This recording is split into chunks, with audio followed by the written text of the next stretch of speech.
guys believe in markets or not? And I said, what do you mean? He says, well, you know, the Chinese are about to spend billions and billions on a state-directed strategy without any kind of bankruptcy law or anything that's out there.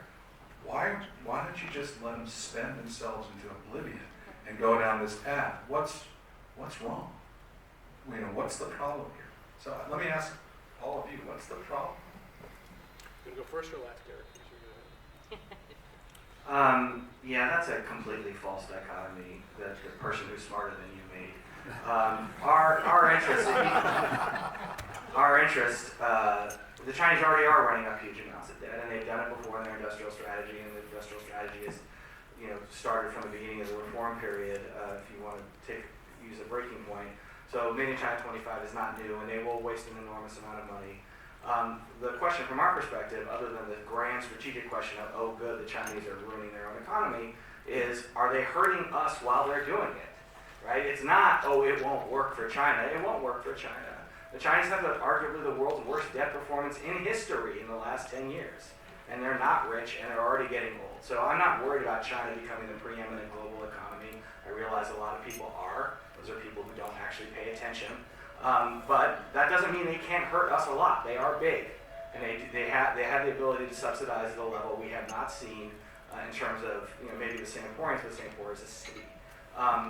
Subsidize at a level we haven't seen in the global economy, which means a whole slew of American industries and a whole set of American workers are going to be harmed potentially by this, regardless of whether it works for China or not. So the idea that, like, oh, if you believe in markets, you should just let the Chinese do whatever they want to do is ridiculous, right? I mean, so pardon me, I'm glad you didn't mention the name of this person, although now I want to know who it is. But that is just not the way to look. That's not the way the U.S. should look at this. The U.S. should, you know, if you're at the Defense Department and you're thinking about a war with China in 15 years, fine. You can be happy that Made in China 2025 will, in terms of Chinese resources, cause them to bleed resources. But everyone who's facing it as a practical matter, including U.S. economic policymakers, cannot rely on that for comfort. And let me just add to that, because here's what I would say, which is, Made in China 2025, the idea that they're going to have a competitiveness strategy or industrial policy, whatever you want to call it, is not in it itself a bad thing. Most competitive countries are going to do that. Most of our biggest competitors do, and I would actually argue that we do a poor job of it, so we need to be smarter about it. The question is, how does that policy work, and how does it interact with markets? Because if it is done in a way that is market distorting and anti-competitive, that's what we need to focus on. And unfortunately right now, from my perception, instead of focusing on how do we as a country run faster, our whole emphasis is on how do we make them run slower. And I hate to say it, that ain't gonna work. Because the reality, and I think people are coming to terms with this, China has become a more innovative country. And I think there is a little bit of a misperception that they have not figured it out. You know, did Huawei start out by stealing IP of Western companies? Absolutely. Are they now one of the most innovative companies in the world? Yeah, probably. And so we've got to focus on how do we make the system work fairly, not just how do we hold it back, because I actually think that is a losing strategy in the long term, and it doesn't really focus on the most important thing, which is making them open up their markets and participate in the global marketplace in a fair way, not just using their market to protect their companies, let them build the scale, and then let them go global in a way that disadvantages U.S. and foreign companies. Yeah, I just wanted to add that if we think that innovation is a problem for Chinese companies because of consolidation of state-owned enterprises and state-directed monies, which may not go to the most innovative companies, with Xi's power, what we will see is an increased incentive and almost desperation for companies to actually acquire technology by illicit means. So in some sense, these trends suggest that the problem will get worse. Even understanding what policies are going to be directed to MIC 2025 is a challenge. When the observer that you spoke with said billions and billions of dollars, even tying down how much will be spent, where it will be spent, how it will be spent, whether the market targets are real or, as the Chinese say, just aspirational, is a real challenge. So there's no transparency around it. Clearly, they're having market targets, which, you know, China's private sector tends to meet the targets that they're given to make sure everybody's happy. Those are problematic it just on their face. That is something that we should be in there. If you have 80% domestic electric vehicles in China, we should be clear. You will not be exporting them to the United States. So I think these are issues that we can have productive discussions. They're about the future exports, not stopping today's exports. And that's really where I think we need to be paying attention, along with the very important point that Bruce made, which is we keep playing, we're playing defense. We're not actually developing our own, arguably the most important innovative engine the world has ever seen, economy. Thanks. I guess I will open it up to questions. I'll start here with the gentleman in the striped tie. Which striped tie? The gentleman with Which gentleman? the spectacles just here. Yeah, exactly. Thank you. My name is Ed Keenan with a firm called the Observatory Group. So I know there's been a lot of attention placed on the tariffs, but later this month the U.S. Treasury is supposed to release a list of investment restrictions on China. I'm wondering if the panelists could discuss what they're expecting out of that generally, and then how China's likely to react. I always will go first. Now off. Good luck with that. So Secretary Mnuchin has an extremely clear pattern that he does not want to do anything. And I would be happy to argue with people about that because it's just an established fact. If you can't quite see it in public, that's a different story. Fortunately for him, the Senate just passed a version of FIRMA. So we actually have text now that is not just proposed, it exists. And Treasury is arguing that we should just use the Senate text, modify it if the conference modifies it, and apply it to China because the Senate text doesn't say China. And that will actually speed up the process because implementing regulations for FIRMA will take 1.5 years or 2 years. And it will be specifically targeted against China, and that's what they want. The counter argument is that the Senate bill, this is not how the counter argument is phrased within the administration. With the administration, there's a lot more profanity involved. But the Senate bill does not specify how we're going to tighten export controls. And so we need to be more specific about that, and in particular, we need to define national security with regard to some, I don't know what to call them because I get a little bit contemptuous. Technologies that have not proven to be commercially valuable at all, but somehow we think they're really important and the Chinese can't have them. That set of technologies. Breakthrough technologies, emerging technologies, whatever you want to call them. So Treasury, which ultimately is supposed to implement this, and therefore I would say has the authority over the position, would like to just use what Congress is already going to do. And they're being pushed by other elements of the administration to be more specific effectively on export controls, although it will be discussed in broader framework as like our understanding of what's crucial to U.S. national security. Let me just add a couple things. So at the end of the Obama administration, we recognize that CFIUS, as it is currently operating, isn't sufficient to cover some of the behaviors that we're seeing out of the Chinese government and the approaches they're taking. So if the Obama administration had another year or two, I think we would have done something. It might not have been FIRMA, but it would have been something we would have asked Congress to take action to close what we're seeing as gaps in CFIUS. The challenge here, and I want to reiterate my original point a little bit, national security needs to be focused on national security. And if we start justifying national security as an excuse for protectionism, that is a really, really dangerous road to go down. Because the thing that shouldn't be lost here is the United States is 80% of the world's GDP and 5% of the world's population. And that is, if our companies are going to be successful, they have to be global.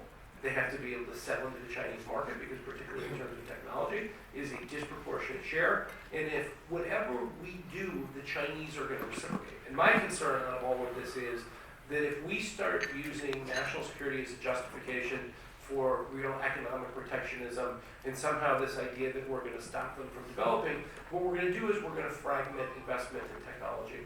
And that there are going to be two sets of standards, right? There's going to be a Chinese standard for their 1.4 billion people, and there's going to be a U.S. standard for our 300 and whatever billion people, and then we're going to compete around the world for the rest of the population to try to get them to buy into one of these two things, because Chinese companies and technologies won't be able to enter the U.S., we won't be able to enter their market.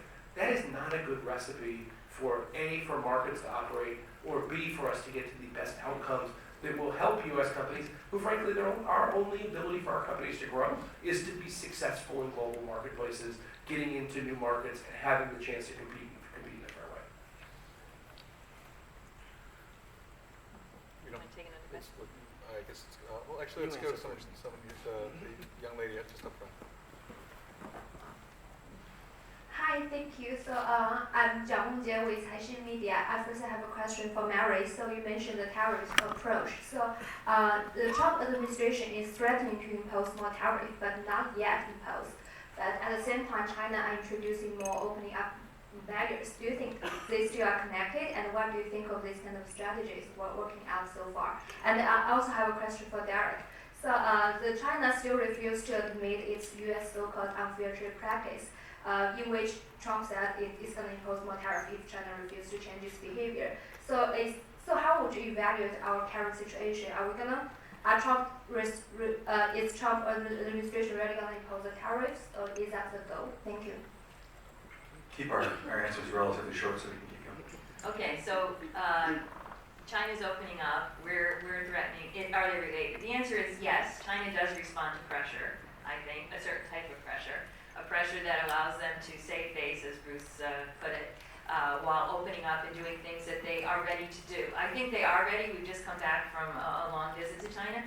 They are ready to make changes in some areas, maybe not all the areas we want. The pressure is actually, this is a great time to put pressure, just not the type of pressure that we're putting on them, because it doesn't give them any negotiating room, I think. And just to go back a little bit to the last question very quickly, we have to remember this is not a bilateral world. This is a multilateral world. And when we cut off China, we cut off innovation and the exchange that we have in terms of scientists, et cetera. We have to look at how these policies are going to be implemented. You'll be happy to learn that the Germans, the Japanese, other people will be happy to go right into that door, as we saw in the case of Silicon Solar. I would say the timing of, we have a public vetting process for the larger set of tariffs, and that is an obvious opportunity to negotiate. There is outreach right now between the U.S. and China. I don't think that's going to work with regard to the July 6th deadline. I don't think it happens that fast, but we have several months after that with the larger U.S. tariffs, and I would expect a deal. I will give a warning because I see one of my friends from Australia in the audience. And I warned the Australians that 2017 was the easy year, 2018 was the harder year. 2020 is the big year. So I think we'll get through this, and I think this is not the end. I don't think we'll see large U.S. tariffs imposed, but I do not think this is the worst point for U.S.-China relations. That's still coming. Yeah.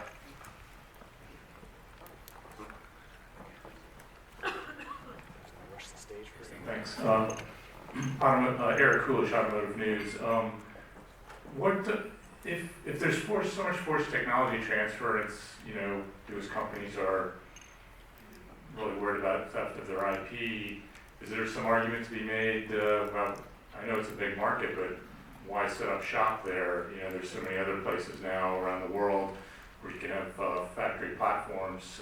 Is there any reconsideration of locating in China so much? And then how do you think the administration handled the ZTE investigation in the context of the strategy?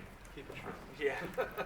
All right, I'm happy to start on that because, look, over the course of the Obama administration, I watched U.S. companies' attitudes change where 5 years ago they said, don't do anything to China, it's a big market. Later they said, hey, look, we're not getting a fair shake, so maybe we need you to do something.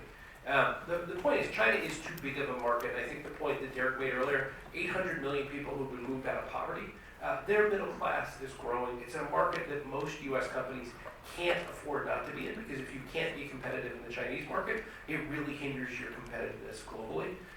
So we've got to get companies in, people have to play. The challenge, as you pointed out, is now we have a model where all the automotive guys are pretty comfortable. They have an operating platform they can do, so they don't necessarily have the incentive. But as new companies move into China or expand, we can't have the forced technology transfer because it just doesn't work for having a fair way for U.S. companies to get in. And what their whole point is to transfer the technology, teach their companies, and then they dump the U.S. partner and go compete against us once they, once the child is grown up enough to really compete with her. I'll take the ZTE part. I've been horribly involved in the ZTE talks. How we handled ZTE.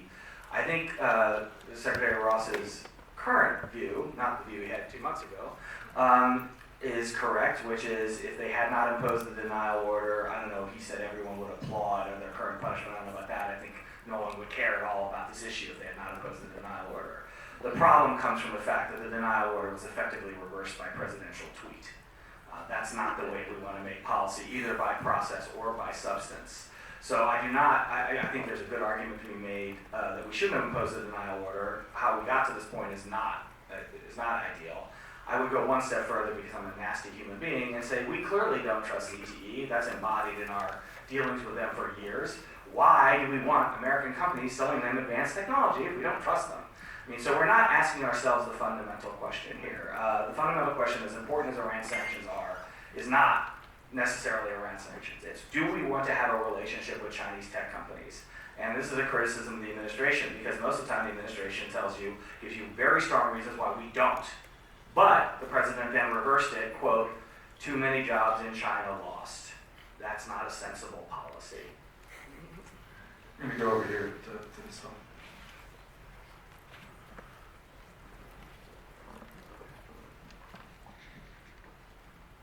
Thanks. David Lynch with the Washington Post. I'm interested in hearing a little bit more from the panelists on where they think the U.S. China showdown is headed in the near term this year. It's clear Derek says he thinks there will be a deal. Mary says she doesn't think the current pressure will work. But a little bit more from each of the three on the likelihood of a deal, what it would look like, and conversely the chances of this deteriorating into sort of a self-reinforcing escalatory spiral. Wow, so the gentlemen are being quite gracious in giving me this unanswerable question. But I think both sides are getting themselves into a position where a kind of a negotiated outcome is going to be difficult. First of all, the rhetoric coming out of Washington is just something that I think Beijing cannot accept. And so they're placed in a corner. And the more that the Trump administration stirs up their base against trade, again, you just have people tweeting all this stuff gets thrown into one, that they're also putting themselves into a corner. So clearly by July 6th, we won't see anything longer term. I think it probably depends on the elections. I do think that all along China's been willing to make a deal. We hope that the deal is really not, I hope personally, it's not just about some agricultural products and some energy products, that what we really go to is things that are going to impact our businesses being able to fairly use their intellectual property in China.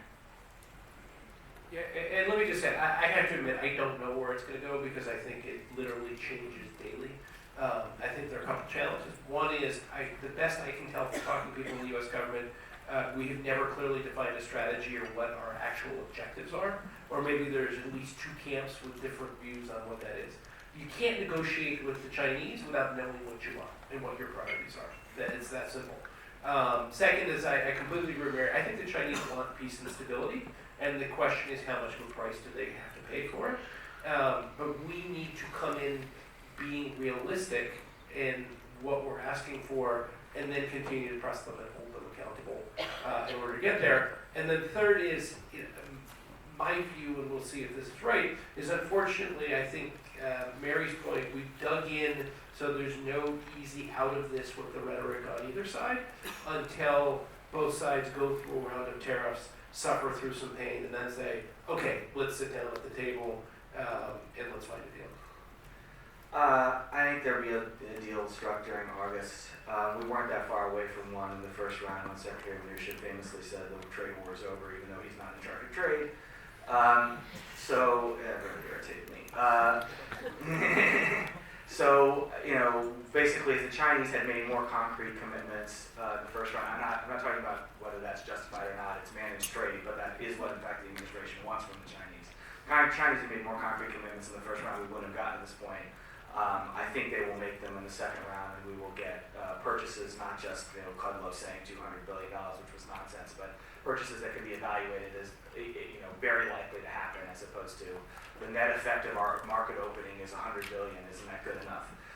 However, having said that, I think that'll hold for about a year and change. And when we get into the presidential election, we will have a protectionist Democratic candidate saying, this is what Trump said in 2016, and this is what he did. And what he did is going to see a larger bilateral trade deficit, no fundamental change in Chinese practices, and the administration is going to get absolutely raked over the coals. So I sound more optimistic than my fellow panelists, but I'm more optimistic than them for about, 15, 16 months. Can I just have one point to what Derek said that I think is important, which is, unfortunately, I think the president sometimes buys into deals and then quickly, after being criticized, will change on them. You saw what happened with the omnibus appropriations. You saw what happened with 702, even when the trade war was over. I think that is actually the biggest challenge to getting a deal is twofold. I do think the ground has changed, that just purchasing a bunch of stuff is no longer acceptable because that will not pass muster. And I disagree with Derek that I don't think it's going to take a year. I think people will come out harshly on a deal that doesn't have real structural reform, and it won't last a month, nevertheless a year going forward. The second point is, and this is something that I also think is important, is the president has to really be willing to stand behind whatever they get. And I haven't seen his willingness to do that because he has two camps that clearly both are working the media to try to get him to either before a deal or then he goes see Bannon go on TV and say how the president's base is going to leave. And unfortunately, he reacts to that. I just want to editorialize a bit on this, because it's an important question. I mean, and there are, we call them hardliners in the administration that are pushing back and saying, okay, without some serious structural systemic reforms in China, none of this is going to work. So just a simple deficit reduction package it isn't going to cut it. There are two problems with that. First of all, some of the people that are advocating for systemic reforms don't really know what those are, and they don't know how to define them effectively. And second of all, there's zero consensus within China about any kind of structural reforms that would have a genuine impact on our company's ability to access that market, which is fundamentally what the issue is. And third, those structural reforms, the president's base doesn't care about those. So, I mean, we're kind of heading into a place where there's really no creative or useful or effective way for either side to stand down, either before the midterms or after, and certainly not before 2020. So the answer to your question is, who the hell knows? A small joke, made in China 2025, the president doesn't care about 2025. We have time, Ken, for one more question. Let's go over here. Eric Dawson, Georgetown University. Curious, any of you could offer some thoughts on the Navarro report that was released yesterday, kind of impression you made on that. I love the bibliography to it, where there were plenty of citations to death by China written by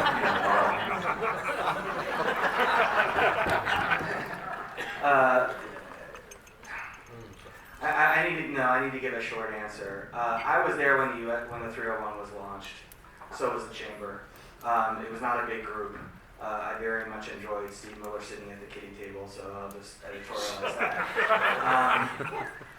that. We didn't do what was talked about then. And so there's been a battle of what's feasible, what the U.S. can document, and Mary's brought this up in terms of how much IP has been lost and by what channels. And then, as Bruce and we have all said, there's also a battle within the administration. So what you got is there's a tug of war over what the 301 was supposed to be. By the way, IP is not made in China 2025. Those are not the same issues. So we've already left the 301, and Peter is sort of, I think correctly, trying to bring us back to that. But I don't think it's possible to do so for a variety, for both feasibility reasons and political reasons. So I thought the report was in context. I thought the report was his paper was a positive paper. I don't think it actually gets anywhere, but I don't blame him for that. much kinder than I would be.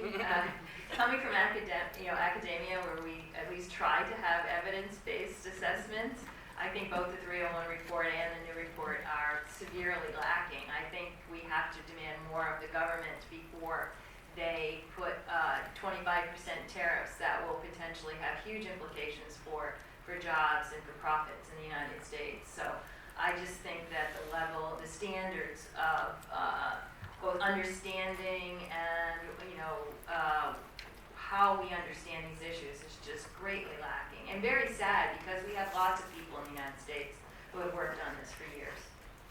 And I would only add two things. One is you need data-driven analysis, and I do think from what I hear from people, there have been economic analysis done within the administration and CPA and other places. They're not being listened to because they wouldn't be approaching this in the way they are if that was being taken seriously.